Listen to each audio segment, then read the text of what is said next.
Her gün farkında bile olmadan bir adamın adını söyleyip duruyoruz. O ad bunca yerde her gün milyarlarca kez yaşıyor. Buna rağmen adamın kendisi kayıp. Yüzünü bilmiyoruz. Ne zaman doğduğunu bilmiyoruz. Hatta mezarının nerede olduğunu bile bilmiyoruz. O isim bugün hepimizin diline yerleşmiş bir kelime. Algoritma. Şu an bu videoyu karşınıza getiren de o. Sabah gözünüzü açıp telefona baktığınızda ilk gördüğünüz şey de o. Hangi şarkıyı dinleyeceğiniz, hangi yolun açık olduğunu, hatta belki kiminle tanışacağınız. Hepsinin arkasında sessizce duran aynı kelime. Adı ölümsüz oldu ama kendisi tarihin içinde sessizce kayboldu. Peki kimdi bu adam? Ve bir insanın adı o öldükten 1200 yıl sonra nasıl olur da bütün bir dünyayı yönetir hale gelir? Cevap için 1200 yıl öncesine, tozlu bir şehre gidiyoruz. O adamın adı Muhammed bin Musa el-Harezmi. Uzun, farkındayım. Bundan sonra kısaca el-Harezmi diyeceğim. Yaşadığı yer 9. yüzyılın Bağdat'ı. Ve burası o zamanlar sıradan bir şehir değildi. O çağda dünyanın bilgi merkeziydi. Yunan'dan, Hint'ten, Pers'ten gelen kitaplar buraya akıyordu. Tek tek Arapçaya çevriliyordu. İnsanlığın o güne kadar biriktirdiği ne kadar bilgi varsa burada bir araya geliyordu. El-Harizmi de bu çevirmenlerden, bu alimlerden biriydi ve bir gün bir kitap yazdı. O kitabın adında bir kelime vardı. El-Cebr. Sanıyorum size tanıdık geldi. Okulda o terleten cebir adını işte bu kitaptan alıyor. İşin tuhafı, cebr aslında bir matematik kelimesi bile değil. Dağılmış kırık parçaları birleştirmek demek. Hatta yüzyıllar sonra Avrupa'da bir dönem kırık kemiği yerine oturtmak anlamında bile kullanıldı. El-Harizmi bu kelimeyi denklemler için seçti. Çünkü yaptığı şey tam da buydu. Dağılmış parçaları toplayıp düzene sokmak. Ama aslında onu tarihe yazdıran şey bir denklem çözmesi değildi. Çok daha sessiz, çok daha büyük bir şeydi. O bir problemi nasıl çözeceğini adım adım yazdı. Önce şunu yap, sonra bunu yap, sonra şunu yap. Öyle ki matematikten hiç anlamayan biri bile sırf adımları izleyerek doğru sonuca varabilsin. Neyi neden yaptığını anlamasına bile gerek yoktu. Sadece sırayı takip etmesi yeterliydi.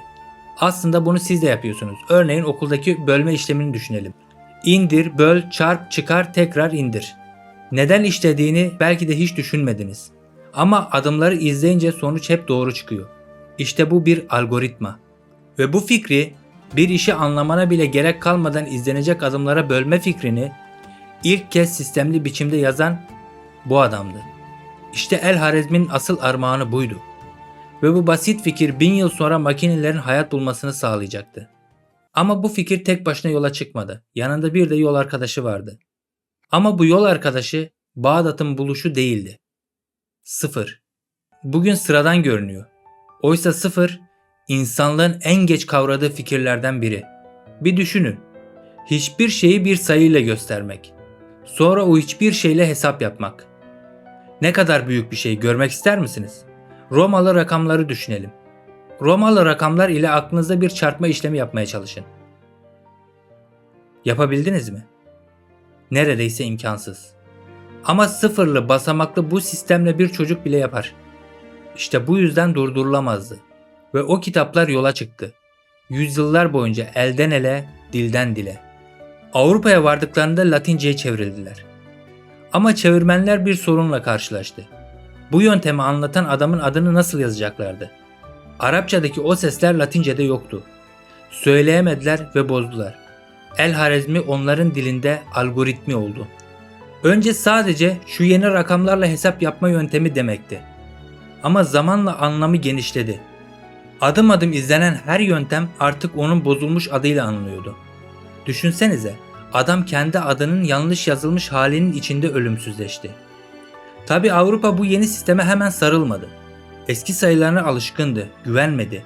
Hatta kimi tüccarlar bu rakamları defterlerine sokmadı. Çünkü bir rakamı diğerine çevirmek, sahtesini yapmak çok kolaydı. Ama bir şey vardı ki durdurulamazdı. Bu yöntem daha basit, daha hızlı ve daha güçlüydü. Ve sonunda kazandı. Hep kazanır. Ve asıl sıçrama bundan sonra geldi. Yüzyıllar sonra Leibniz fark etti ki aslında her sayıyı, hatta her fikri sadece iki işaretle yazabilirsin. 0 ve 1, var ve yok. Sonra Bull geldi. Doğru ve yanlışı tıpkı sayılar gibi işleyen bir mantığa çevirdi. Düşünmeyi matematiğe dönüştürdü. Sonra Shannon o mantığı aldı, elektrik devrelerine taşıdı. Açık ve kapalı. 1 ve 0. Artık bir makine bu mantıkla karar verebilirdi. Ve nihayet Turing en saf soruyu sordu. Adımları izleyen bir makine hayal et. Yeterince basit adımlarla bu makine hesaplanabilir her şeyi hesaplayabilir. 1000 yıl önce bir kağıda yazılmış o adımları izle fikri artık bir makine olmuştu. Şimdi elinizi cebinize atın. Telefonunuzu çıkarın ve ekrana bakın. Gördüğünüz her şey, size önerilen videolar, gelen bildirimler, haritadaki en kısa yol, yazarken önünüze düşen o kelimeler, hepsinin altında aynı şey var.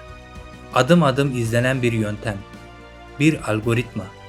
Bir şey arattığınızda milyarlarca sayfa arasından doğru cevabı getiren bir algoritma. Bir video bittiğinde sıradakini seçen bir algoritma. Ve yapay zeka bir soru sorduğunuzda size insan gibi cevap veren şeyin temelinde de yine o var. Hepsinin ortak yanı şu: hiçbiri anlamak zorunda değil. Sadece adımları izliyorlar.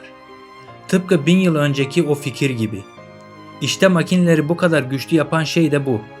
Anlamadan, yorulmadan milyarlarca kez aynı adımları kusursuzca izleyebilmeleri. Hepsi 9. yüzyılda bir adamın kağıda döktüğü o basit fikrin torunları.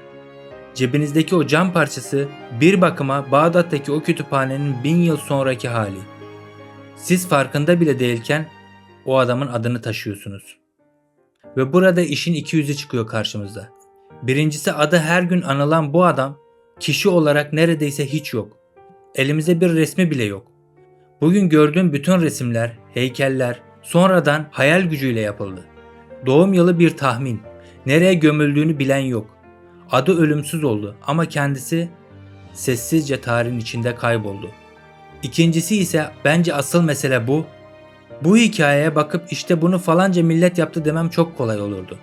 Ama baştan beri gördüğümüz şey tek bir milletin zaferi değil. Hepimizin hikayesi. Sıfır Hindistan'dan geldi. Geometri Yunan'dan. Cebir ve algoritma Bağdat'tan. Mantık Avrupa'dan. Bugünün çipi, yapay zekası bambaşka bir kıtadan. Her biri bir öncekinin bıraktığı yerden tuttu. Uygarlık bir yarış değil, bir bayrak yarışı. Kimse bayrağı sıfırdan taşımıyor. Herkes bir öncekinden alıyor. Bir adım daha ileri götürüyor, sonra sonrakine uzatıyor. Bir dahaki sefere algoritma kelimesini duyduğunuzda belki bir an duraksarsınız. Çünkü artık biliyorsunuz ki o sadece bir teknoloji terimi değil. İçinde bir şehir var, bir kütüphane var.